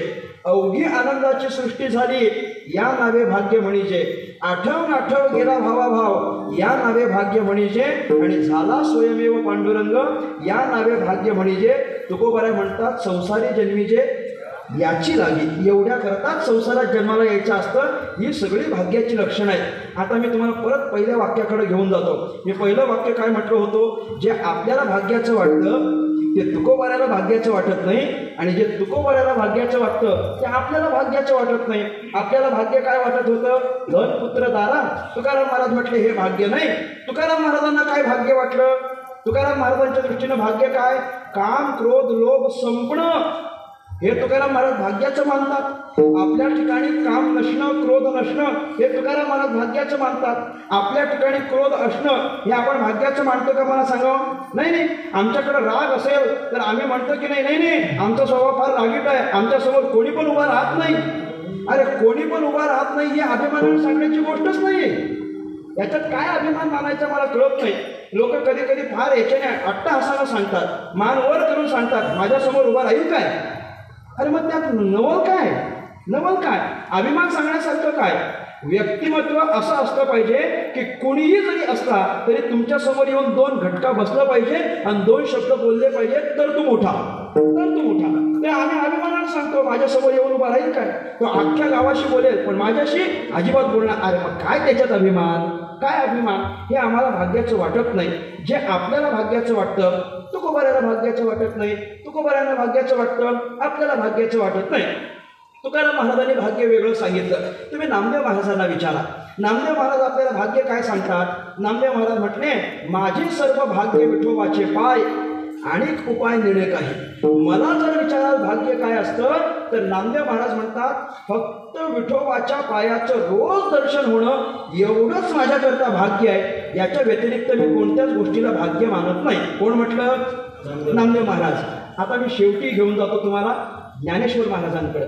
ज्ञानोबाऱ्यांना विचारा, आपण ज्यांच्या नगरीत ज्ञानोबाऱ्यांना जाऊन विचारा भाग्य कशाला म्हणतात.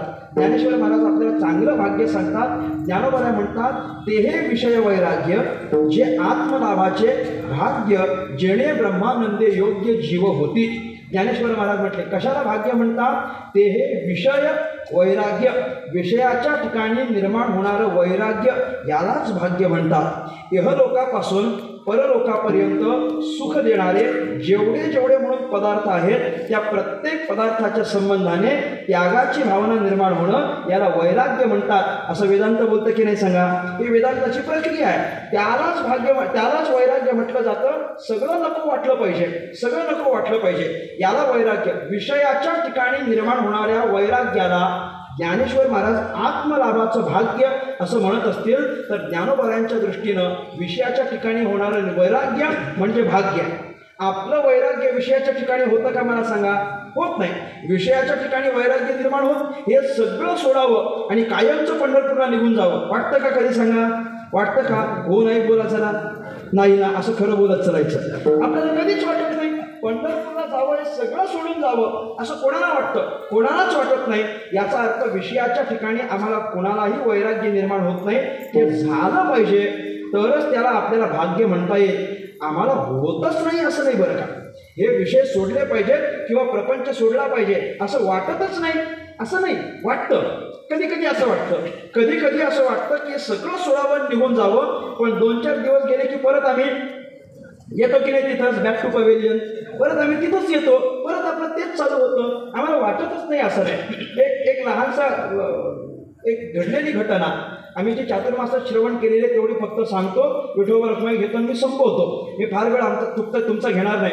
पूज्य श्री चैतन्य महाराज देगलूरकर यांनी त्यांच्या घराण्यातली एक कथा 2018च्या चातुर्मासाला मी होतो तेव्हा प्रवचनात सांगितली होती, जी मला तुम्हाला सांगावीशी वाटते. महाराजांचे जेव्हा वडील पूज्य वैकुंठवासी भानुदास महाराज देगलूरकर ज्ञानेश्वरी सांगायचे.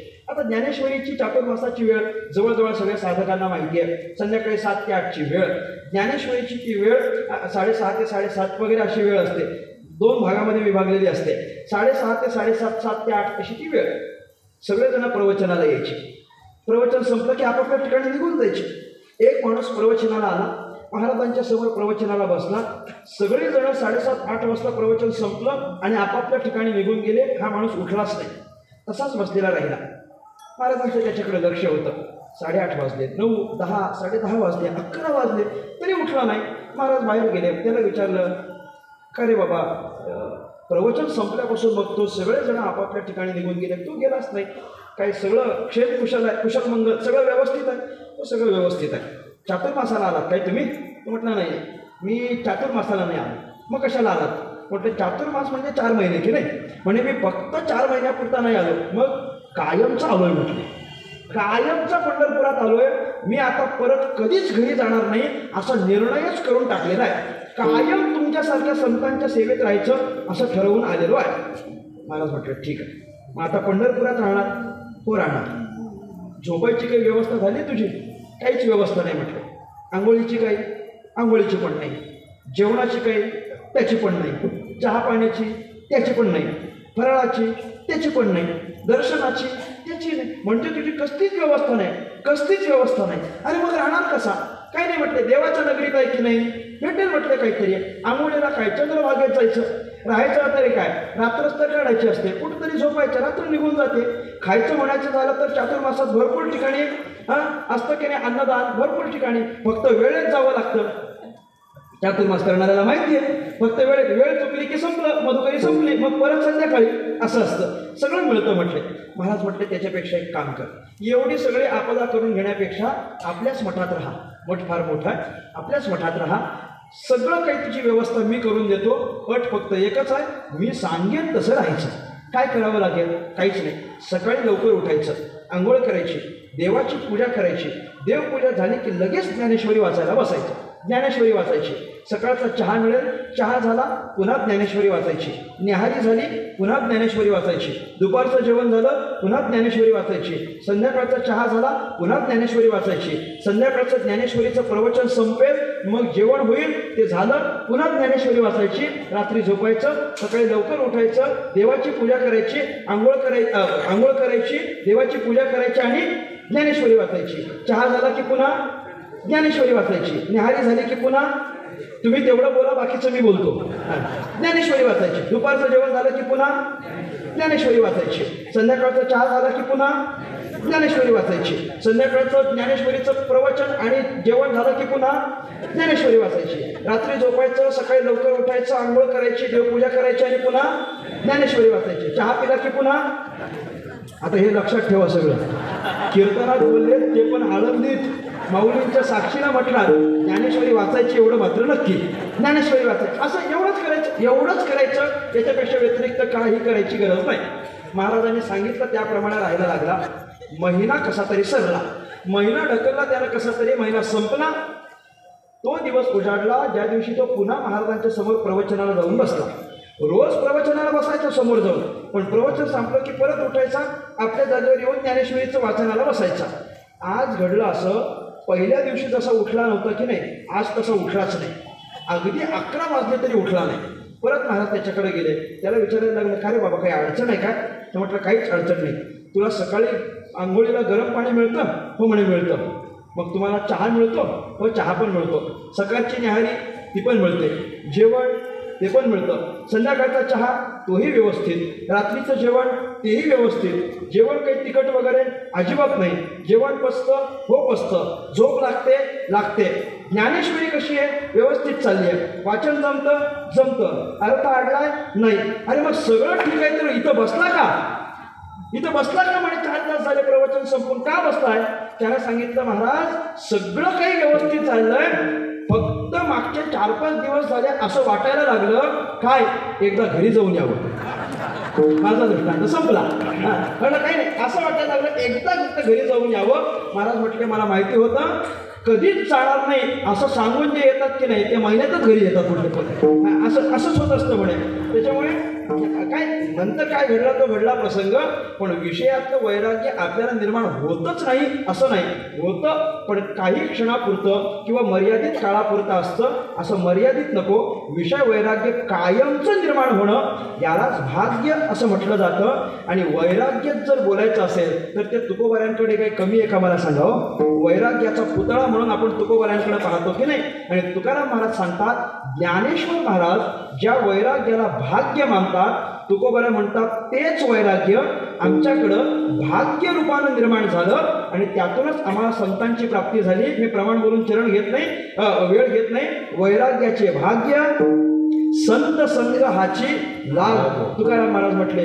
त्याच वैराग्याचं भाग्य आमच्या ठिकाणी उदयाला आलं म्हणून आम्हाला संतांची प्राप्ती झाली. म्हणजे आमच्या ठिकाणी भाग्य कसलं आहे, वैराग्याचं भाग्य आहे. ते भाग्य उदयाला आल्यामुळे आम्हाला संतांची संगत घडली, संतांचे पाय पाहायला मिळायला लागले. भाग्याचा उदय ते हे जोडी संत पाय. विठोबा रखुमा खमागे, विठोबा रखुमा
आपल्याला संत भेट झाली.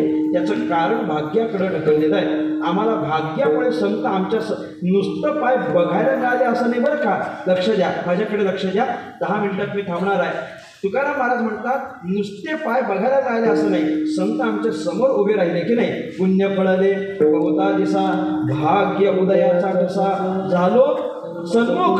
सन्मुख होतो कैसा संत चरण पावलो. सन्मुख झालो म्हणजे संत समोर उभे राहिले, त्यांचे चरण पाहायला मिळाले. बरं, आता आम्ही काय करू. मिळालेले हे चरण, प्राप्त झालेले संतांचे पाय कायम आमच्या जीवनात टिकावे म्हणून काय करावं लागेल. तुकाराम महाराज म्हणतात, येथो निया मुठवू माथा, मरणा वाचोनी सर्वथा. आता आम्ही आमचं हे मस्तक संतांच्या पायावरून बाजूला करणार नाही, एवढं नक्की आहे. कधीपर्यंत मरण आलं तरी आमचं मस्तक आम्ही संतांच्या पायावरून बाजूला करणार नाही. कारण माणसाचं ते किती कर्तव्य आहे. साधू संतांची भेट घडली तर फक्त नतमस्तक व्हायचं असतं. श्री संतांची माथा चरणावरील साष्टांग हे करी दंडवत एवढंच कर्तव्य असतं. काय करायचं बाकी मला सांगा. ज्ञानोबा म्हणतात का 15.5 रजतवणी तैसी स्तुतीची बोलणी, उगियाची माथा ठेवीजे चरणी ह्याची भले. काहीच करायचं नाही, फक्त आपलं मस्तक संतांच्या पायावर ठेवायचं, एवढंच करायचं. तुकोबाला काय म्हटलंय, मस्तक ठेंगणा करी संतांच्या चरणा, तुझं व्हावा आहे देव तरी हा सुलभ उपाव. सगळे संत एक मुखाने असं बोलतात, संत भेटले, साधू भेटले, भाग्यानं भेटले, पुण्यानं भेटले, आपण बाकीचा काही प्रपंच करायचं नाही. आपण फक्त त्यांच्या पायाला डोकं लावायचं बस, अन्य काही करायचं नाही. एक वाक्य फक्त बोलतो, माझं आवडीचं वाक्य आहे, मी नेहमी सांगत असतो. संत जर भेटले, साधू महात्मा भेटले, आता आळंदीत आपण उत्सवाकरता आलेलो, समाधी सोहळ्याकरता आलेलो, अनेक संत मंडळी या आळंदी क्षेत्रामध्ये आत्ता या क्षणाला उपस्थित असतील. कधी कोण महात्मा भेटेल सांगू शकत नाही. आणि अशी भेट घडलीच तर आपण काय करायचं आहे, काहीच नाही, फक्त त्यांच्या पायाला आपण डोकं लावायचं बस, बाकी काही करायचं नाही. मी गमतीनं म्हणत असतो, संत जर भेटले तर त्यांच्या पायाला डोकं लावायचं, बाकी डोकं लावायचं नाही. बघा, कळलं तर. बाकी डोकं लावण्याच्या भानगडीत पडायचं नाही, फक्त संतांच्या पायाला डोकं लावायचं. अजून थोडंसं पुढचं बोलायचं झालं, फक्त डोकं टेकवायचं, लावायचं नाही. आपलं डोकं लावण्याच्या भानगडीत पडायचं नाही. की जिथं तुकाराम महाराज इथं म्हणायला लागले, तुका म्हणे निर्णय युक्तीची ते खोली म्हणून ठेविली पायी डोई. हे तुकोबाराय ज्ञानेश्वर महाराजांकरता बोलतात, निर्णय युक्तीची ते खोली. त्यांचं ज्ञान आपल्याला काय कळणार आहे हो. साधू संत महात्मा तैसे श्री गुरुचे महिमान आकळिता के असे साधन म्हणून मिया नमन निवांत केले की नाही. नमन केले म्हणजे नतमस्तक झाले की नाही, म्हणजे दुसरं काही करायचं नाही. त्यांच्या ज्ञानाची खोली आपल्याला कळणार आहे का, मला सांगा. कळणार आहे का? अजिबात नाही. का कळणार नाही? आधीच आपली खोली बारीक म्हणजे ही वरची, आधीच आपली वरची खोली बारीक. त्यात संतांची खोली कुठे मापायला जायची, मला सांगा.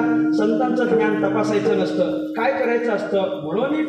म्हणून ठेविली पायी डोई किंवा उगियाची माथा ठेविली चरणी किंवा मस्तक ठेंगणा करी संतांच्या चरणा किंवा येतो निया मुठवू माथा मरणा वाचोनी सर्वथा. आम्ही आमचं मस्तक त्यांच्या पायावरून कधीच बाजूला करणार नाही. काही झालं तरी मस्तक हे एक अवयव आहे आणि मस्तक नावाचा अवयव हे मन नावाच्या इंद्रियांच्या राजाच्या ताब्यात असेल तर तुकाराम महाराज पुन्हा त्या मनाला आपल्याला काहीतरी धीर असावा म्हणून त्याला विनंती करून सांगतात, होई बळकट माझ्या मनात तुरे धीर. मना अरे बळकट हो, धैर्यवान हो. कशा करता? संतांच्या पायाला लागलेलं हे मस्तक परत आपण आहोत तोपर्यंत वर येता कामा नये याच्याकरिता मनाला तुकाराम महाराज बळकट करतात. आणि शेवटी तुकोबाराय म्हटले, तुका आला लोटांगणी भक्ती भाग्या झाली धणे.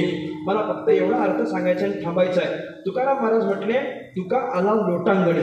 पहिल्या चरणात काय म्हटले होते तुकाराम महाराज, आठवा जरा. भाग्याचा उदय ते हे जोडी संत पाय. पहिल्या चरणात फक्त ते हे जोडी संत पाय आणि शेवटच्या चरणात तुका आला लोटांगणी. पहिल्या चरणात फक्त संतांचे पाय प्राप्त झाले होते आणि शेवटच्या चरणात तुकाराम महाराज संतांच्या पायाला लोटांगण गेलेले. कारण काय आहे? पहिल्या चरणात फक्त भाग्याचा उदय झाला होता. मी सुरुवातीला सांगून आलो, उदय झाला म्हणजे थोडंसं भाग्य तुकाराम महाराजांचं जागं झालंय, फार नाही. ते थोडंसं भाग्य जे आलं ना म्हणून त्याला आपण काय म्हटलो, भाग्याचा उदय. मी उदाहरण देऊन सांगेन. सकाळच्या वेळेला अगदी 6-6:30च्या वेळेला जेव्हा सूर्य दिसत नसतो पण त्याचा प्रकाश दिसायला लागतो तेव्हा त्या स्थितीला आम्ही काय म्हणतो, सूर्योदय. सूर्योदय झालेला, आत्ता तो येईल असं वाटतं पण पूर्ण आलेला नसतो, पूर्ण प्रकाशित झालेला नाही, पण येण्याची त्याची जी लालिमा असते ती आपल्याला दिसायला लागते. मग आपण त्याला काय म्हटलो, सूर्योदय म्हटलो. त्याचप्रमाणे पहिल्या चरणात तुकाराम महाराज म्हणतात, आमचं भाग्य पूर्ण प्रकाशित झालं नव्हतं पण होईल असं वाटायला लागलं म्हणून भाग्याचा उदय. पहिल्या चरणात जे थोडंसं भाग्य निर्माण झालं होतं त्याच्यामुळे आम्हाला संतांचे पाय बघायला मिळाले. आम्ही काय केलं, त्याच्यानंतर आमचं मस्तक संतांच्या चरणाला लावलं. अजून काय केलं, मनाला बळकट केलं आणि शेवटी काय केलं, आम्ही लोटांगण गेलो. त्याचा परिणाम काय झाला, पहिल्या चरणात जे भाग्य थोडंसं उदयाला आलं होतं ना, शेवटच्या चरणात भक्ती भाग्या झाली धणी. धणी म्हणजे अगदी उच्चोत्तम अवस्था त्या भाग्याची पण आम्हाला बघायला मिळाली. पहिल्या चरणात जे भाग्य थोडं होतं, शेवटच्या चरणात ते भाग्य आणि ती भक्ती पूर्ण प्रकाशित झाली. याला कारण काय, पहिल्या चरणात संतांचे पाय फक्त भेटले होते, शेवटच्या चरणापर्यंत तुकाराम महाराज लोटांगणी गेले असतील तर संतांच्या पायाला लोटांगणी जाणं हे आपलं पूर्ण भाग्य प्रकाशित करण्याचं लक्षण आहे. म्हणून संतांची जी भेट होते ती भाग्याशिवाय होत नाही. एवढीच कारण मीमांसा तुकाराम महाराजांना मांडायची आहे. ज्ञानेश्वर